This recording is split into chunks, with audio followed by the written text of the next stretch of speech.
Thank you. For making the effort to come in and see us. Wonderful. Okay, Jenny, please.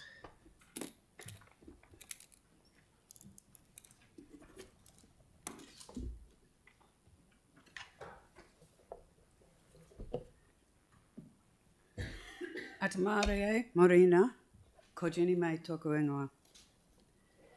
Thank you for the opportunity to address Council as part of your proposed long-term plan process, to which I have made a submission in writing, opposing the removal of funding for the Arts Centre, Te Matatiki Te Ora.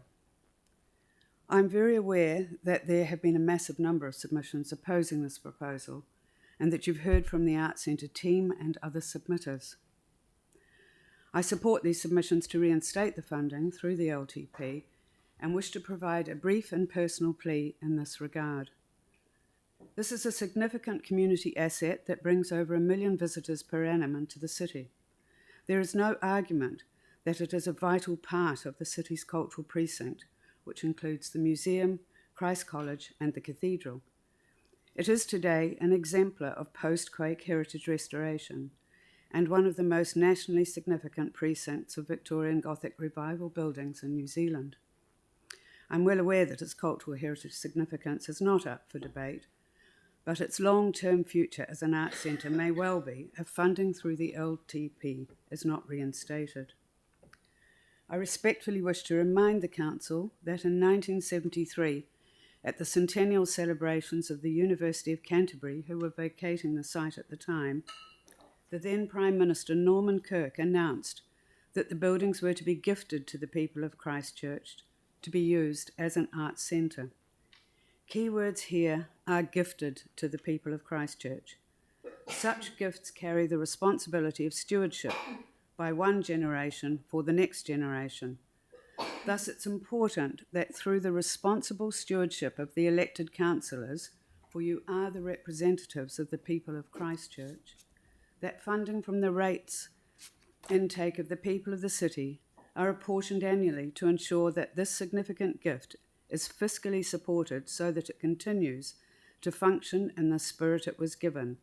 This is as an arts centre for the people of the city and governed by a trust. Let us not forget that many people in this community since 1973 have given of their time, resources and personal funding to develop and maintain this arts centre, creating a cultural legacy, a true community investment. If you are not familiar with its history, I do recommend Glyn Stranger's, I have got it the right way up, Glyn Stranger's history to you. The use of this full city block of heritage buildings as a centre for the arts is a matter clearly defined in its Act and former constitution as the principal rider. In my opinion, it is currently a well-managed and appropriately governed entity, but as with all arts and heritage buildings and like organisations, financial support from the council and the wider community is critical to survival. From a personal perspective, I have over 30 plus years served as a trustee and then chair of the Arts Centre Trust Board. I have worked for both the council and as a private contractor with the Arts Centre team as a heritage professional. In my years with the heritage team at the City Council, the Arts Centre funding was established through the LTP. It was an essential element for its physical and financial survival then as much as it is now.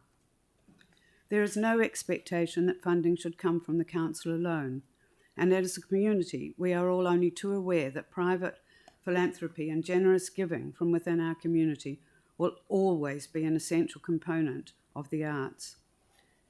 As a philanthropic donor and ratepayer, I have an expectation that the Council, the governing body of our community, will prudently budget to be a financial part in this enterprise through the LTP. In the words of the then Chancellor of the University of Canterbury, Professor Brownlee, who in 1979, when all the final and official handover from the university had been completed, he said of the fledgling Arts Centre, "Surely this is the most adventurous cultural project in the country. Please ensure that council funding through the LTP is there to keep it that way." And thank you so much for your time. Thank you very much, Jenny. That's wonderful. Thank you for taking the time to come and see us. there appears to be no questions. Thank you. Now, we were going to have break, but Jane is here, and if we have Jane now, we'll just break.